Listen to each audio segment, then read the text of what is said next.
जी अस्सलाम वालेकुम, क्या हाल है? सब लोग खैरियत से हैं। DGISI की एक्सटेंशन के बारे में खबर गर्दिश कर रही है, क्या ये खबर दुरुस्त है या गलत है? और अगर DGISI को एक्सटेंशन दी गई तो कब तक दी जाएगी? ये हमारा आज का इशू होगा। और इसके साथ साथ PTI के कुछ सीनियर अरकान उमर सरफराज चीमा साहब और यास्मीन राशिद साहबा को मेडिकल ग्राउंड्स पे जमानत मिल चुकी है। अब 4 और लोग हैं जिनके बारे में ख्याल किया जा रहा है कि इनकी जमानत भी हो जाएगी और ये मेडिकल ग्राउंड्स पे अपने घर जा सकेंगे। वो 4 लोग कौन है, ये भी हम आपको आज के वीलाक में बताएंगे। और इसके साथ साथ PTI के अंदर 2 धड़े बन चुके हैं और ये धड़े मुसलसल लड़ रहे हैं। और इमरान खान साहब की कोशिश है कि इनके दरमियान इख्तलाफात को कम किया जाए, क्योंकि इससे इमरान खान साहब को खतरा है, इमरान खान साहब को नुकसान हो सकता है। अब वो 2 धड़े क्यों बन गए हैं और वो एक दूसरे के साथ लड़ क्यों रहे हैं, ये भी हम आपको आज के वीलाक में बताएंगे।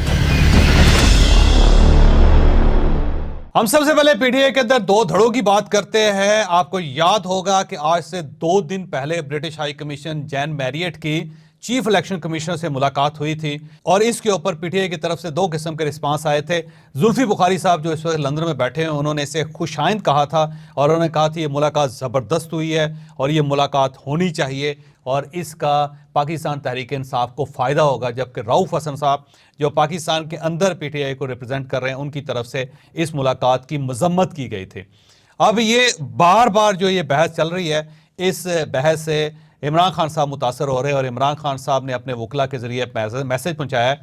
कि इस किस्म की बात ना की जाए। उसकी वजह यह है कि इमरान खान साहब इसकी बैकग्राउंड से वाकिफ़ हैं। आपको ये याद होगा, आपको बल्कि पता होगा कि जुल्फी बुखारी साहब जो हैं वो बेसिकली ब्रिटिश नेशनल हैं और उनका बाकायदा वहाँ पे धड़ा मौजूद है और उनके साथ बहुत सारे ऐसे लोग हैं जो बाकायदा ब्रिटिश पार्लियामेंट का हिस्सा हैं और उसके साथ साथ वो PTI के साथ भी जज्बाती हमदर्दी रखते हैं। तो ये जो मुलाकात जैन मैरियट की हुई, इससे वो लोग खुश हैं। उन सब का ख्याल ये है कि अगर बरतानिया की तरफ से बार बार ऐसे लोग जाएंगे और इलेक्शन कमिश्नर से बात करेंगे तो फिर एक लेवल प्लेइंग फील्ड देनी पड़ेगी, फिर इलेक्शन के इम्कानात पैदा हो जाएंगे। और जुल्फी बुखारी साहब की तरफ से वहाँ ऐसे इंग्लैंड से बार बार ये बात आ रही है कि जैन मैरियट जो हैं वो इमरान खान साहब को रिलीफ देना चाहती हैं। उसकी वजह ये है कि जैन मैरियट इमरान खान साहब से बहुत ज़्यादा मुतासर हैं। ये उस क्लास से ताल्लुक़ रखती हैं जिन्होंने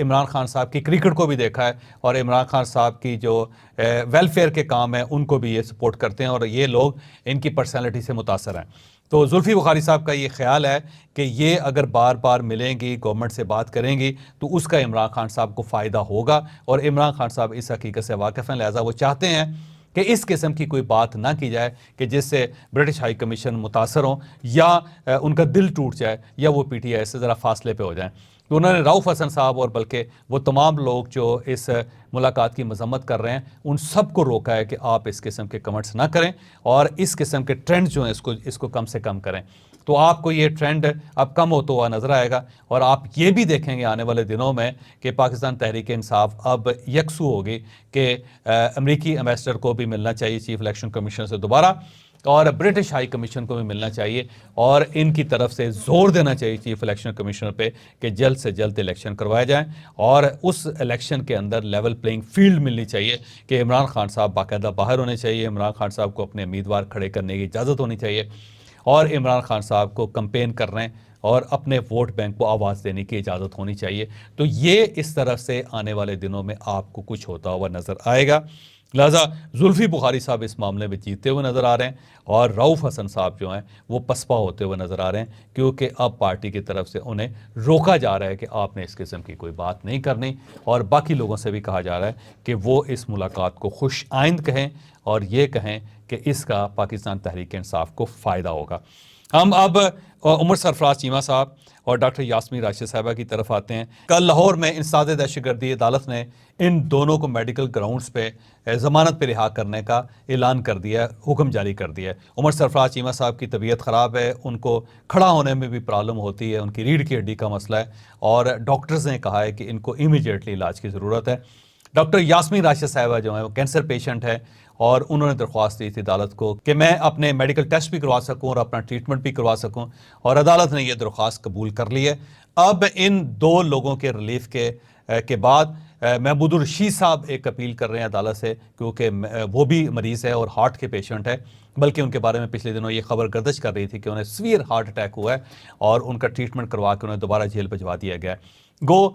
जेल खाना जात की तरफ से इसकी बाकायदा तरदीद की गई है कि उन्हें कोई हार्ट अटैक नहीं हुआ और कतन उनका कोई ट्रीटमेंट नहीं हुआ, और अगर ट्रीटमेंट हुआ है तो एक मामूल का ट्रीटमेंट था। लेकिन मियां महमूद रशीद साहब की तबीयत जेल के अंदर ख़राब है और अब उनकी तरफ से भी दरख्वास्त आ रही है। फिर एजाज चौधरी साहब की तरफ से भी एक दरख्वास्त आ रही है क्योंकि वो बुजुर्ग भी हैं और उनको भी सीरियस हेल्थ इश्यूज़ हैं। और इसके साथ साथ पीटीआई की वो ख़वातीन जो गिरफ़्तार हैं और वो ज़मानत पे रिहाई उनको नहीं हो रही, वो भी अब ख़वातीन होने की मुनासबत से अपील कर रही हैं और उनके वालिदैन भी अपील कर रहे हैं कि आप इन्हें कुछ अरसे के लिए रिहा करें, लेकिन हम आपको गारंटी करते हैं कि ये मुल्क से बाहर नहीं जाएंगी। तो मुझे यूँ महसूस होता है कि उमर सरफराज चीमा साहब और यास्मीन राशिद साहिबा की तरह 4 और लोग हैं पीटीआई के जिनकी ज़मानत अनकरीब होने वाली है और वो अपने घर चले जाएंगे और अलबत्ता उनका नाम ईसीएल पे होगा, वो मुल्क से बाहर नहीं जा सकेंगे और उनके जो लायकीन हैं उन्हें गारंटी देना पड़ेगी कि हर बार जब इन्हें अदालत में तलब किया जाएगा तो ये वहाँ पे पेश होंगे। तो एक रिलीफ पीटीआई को अनकरीब मिलने वाला है। अब हम आते हैं उस बड़ी खबर की तरफ कि कल से बल्कि 2 दिन से एक खबर गर्दिश कर रही थी कि DGISI की एक्सटेंशन हो रही है क्योंकि उनका टेन्योर पूरा हो गया है और अब उन्हें दस्तूरी तौर पे, कानूनी तौर पे वापस GHQ रिपोर्ट करना चाहिए। और ये भी खबर गर्दिश कर रही थी कि मेजर जनरल फैसल नसीर साहब को उनकी जगह DGISI लगाया जा रहा है, लेकिन अब नई इंफॉर्मेशन आ रही हैं। एक इंफॉर्मेशन तो कुछ सहाफ़ियों ने यह दी है कि DGISI की एक्सटेंशन हो गई है और फैसल नसीर साहब इसी तरह DGC की हैसियत से काम करते रहेंगे। अब ये सारी इंफॉर्मेशन जो है वो अभी कच्ची पक्की है, किसी जगह से इसकी कंफर्मेशन नहीं आ रही। लेकिन अब सवाल हम ये कर सकते हैं अलबत्ता कि अगर DGISI की एक्सटेंशन होती है तो ये कब तक होगी और इसका मकसद क्या होगा। तो इसके पीछे 2 मुहर्रकात हो सकते हैं। पहला मुहर्रक तो इलेक्शंस हैं क्योंकि इन्हीं DGISI के दौर में ये सारी अतल पटल हुई,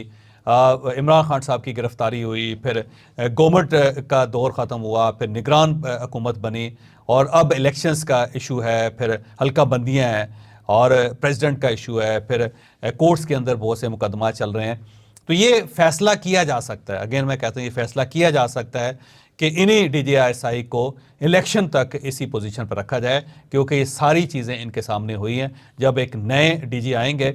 तो उनको इन मामलात को अंडरस्टैंड करने में बहुत टाइम लगेगा। जैसा ये इसलिए भी सोचा जा रहा है कि इनको इसलिए भी तोसी दे दी जाए कि इलेक्शन इनकी निगरानी में हो जाए और इलेक्शन के बाद फिर इनकी पोजीशन को तब्दील कर दिया जाए।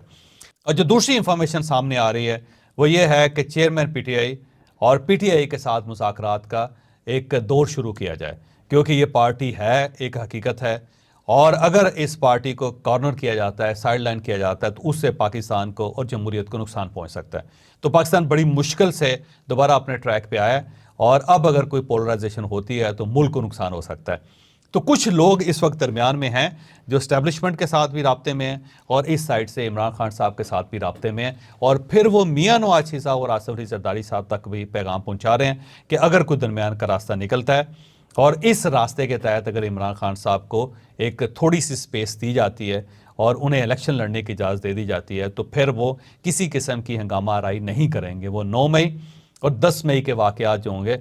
उसकी तरफ दोबारा वो नहीं पलट के जाएंगे। तो अगर वो अच्छे बच्चे बन जाते हैं और वो ये ऐलान करते हैं कि मैं इलेक्शन लड़ना चाहता हूं और इस इलेक्शन में किसी किस्म की कोई गड़बड़ नहीं होगी, न किसी को बुरा भला कहा जाएगा, इदारों की तकरीम की जाएगी, अदलिया के ऊपर कीचड़ नहीं उछाला जाएगा, एस्टैब्लिशमेंट को बुरा भला नहीं किया जाएगा और सिर्फ हम जमहूरियत की बका के लिए लड़ेंगे, तो फिर ये मुज़ाकरात हो सकते हैं। मोहम्मद अली दुरानी साहब का नाम बार बार लिया जा रहा है कि वह सदर साहब से भी मिल रहे हैं, वो PTI से भी मिल रहे हैं, फिर वो मियां नवाज शरीफ साहब से भी उनके राब्ते हैं, फिर वो आसिफ अली जरदारी साहब को भी पैगाम पहुंचा रहे हैं, फिर वो इस्टेब्लिशमेंट के साथ भी कांटेक्ट में है। कहा यह जा रहा है, लेकिन मेरा नहीं ख्याल कि मोहम्मद अली दुरानी साहब जो हैं वो इतने इफेक्टिव हो सकते हैं, लेकिन कुछ और लोग हैं जो इस तरह राब्ते में हैं और उनकी कोशिश ये है कि चेयरमैन PTI के लिए कहीं ना कहीं से कुछ ना कुछ रिलीफ ले ली जाए। अब सवाल ये कि क्या इमरान खान साहब कंप्रोमाइज़ कर जाएंगे। मेरा ज़ाती ख्याल ये है कि इस लेवल पे वो कंप्रोमाइज़ कर जाएंगे क्योंकि उन्हें पता है कि अगर मैं कंप्रोमाइज़ नहीं करता मैं अगर अपने मामलात को दुरुस्त नहीं करता, मैं अगर ये जो हीट और हेट है उसको कम नहीं करता, तो बाकी ज़िंदगी मुझे जेल में गुजारनी पड़ेगी और इस दौरान मेरी पार्टी ख़त्म हो जाएगी। क्योंकि ये जो इलेक्शन है वो पीटीआई के लिए बहुत क्रूशल है और इन इलेक्शंस में अगर पीटीआई को मौका नहीं मिलता तो फिर अगले इलेक्शन में डेफिनेटली पीटीआई को किसी किस्म का मौका नहीं मिल सकेगा।